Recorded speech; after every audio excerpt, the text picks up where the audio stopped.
I wanted to teach the students the tradition, the knowledge that I've been carrying from my ancestors. My name is Dr. Lani Kupchoy, and I'm currently the president of the School Board of Education for Montebello Unified School District. So I've been involved with the school-grown movement since its inception in 1993. I was a little girl during that time. My mom was one of the co-founders of the movement.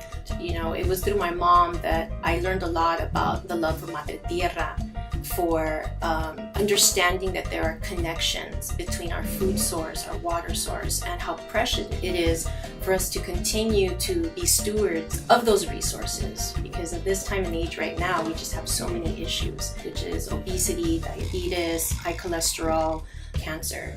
Growing up, I'd always been immersed in the gardens, and this started in the city of Bell Gardens in particular. And one of the things that folks don't know is that my mom started this movement again as a co-founder and volunteered for 10 years without getting paid.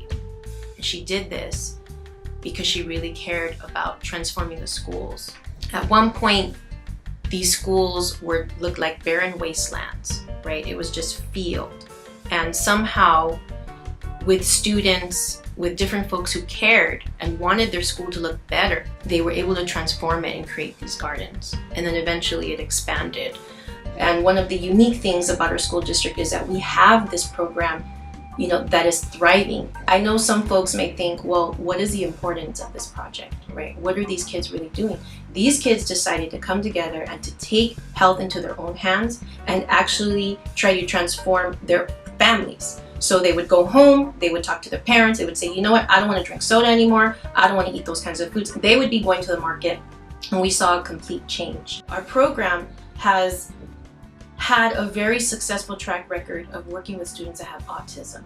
One of the students that's featured in Urban Seeds, you'll see his name is Ilder.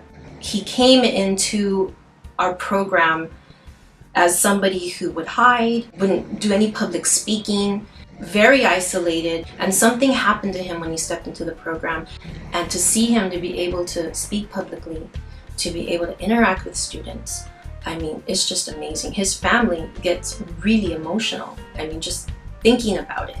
He found his one thing, and his niche happens to be the garden club. It happens to be the farmers markets that he takes a part of, right? Serving community. He's one example of the many students that we have in this program who have been isolated and marginalized for so many years, feel like they don't have a voice, like nobody really cares about them. And they found a place in this movement. So our hope is that this documentary will be able to touch the hearts of folks that are in decision-making capacity, meaning superintendents, school board members, legislators, utilizing this model to be able to implement it and create it in other school districts throughout the nation. The school-grown movement will be an inspiration for not just schools, but for other folks to be able to learn from our children, learn from their activism, that these are agents of change here. It will touch the hearts of those individuals that are going to support them and help these children change the world.